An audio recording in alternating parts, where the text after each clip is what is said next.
You have to remember that this shoulder, when it's actually turning into a choke and not a hold, is supposed to be pushing in on the carotid, which then pushes in on the other side of my arm against his other carotid, and then that gets you the choke, okay?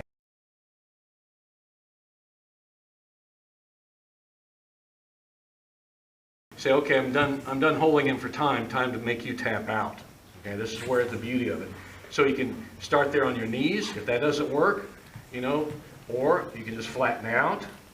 There's a good tap out. Or flatten out and crank it. Okay, what other? You have another one, don't you? Sit through. Yeah.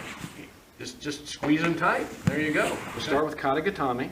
Okay, so we've got a good, however you want to do it, whether it's, where you sit through like in the case of Gatame or however. So there's your starting position. Okay, now you're going to move your head down.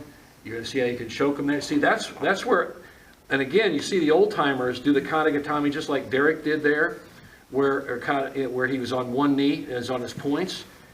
Remember, the idea is not just to hold them, but to choke them. That's the original intent of Kata Gatame. Okay, that's really a classic example of it here.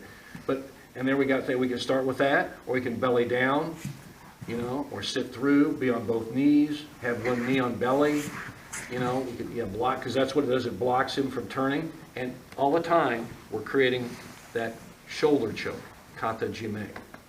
You have to remember that this shoulder, when it's actually turning into a choke and not a hold, is supposed to be pushing in on the carotid, which then pushes in on the other side of my arm against his other carotid, and then that gets you the choke, okay? So I'm not going to get his arm into his carotid if my head is way up here unless I squeeze the living bejesus out of him, okay?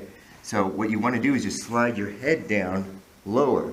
I always say try and get your head on the floor, because then you know it's nice and deep. So you just flatten out, get your head on the floor, and squeeze a little bit. And you'll get it really quickly. If you're still not getting it with your head on the floor, I'll block with my knee and then bring your other post leg out and then squeeze a little bit.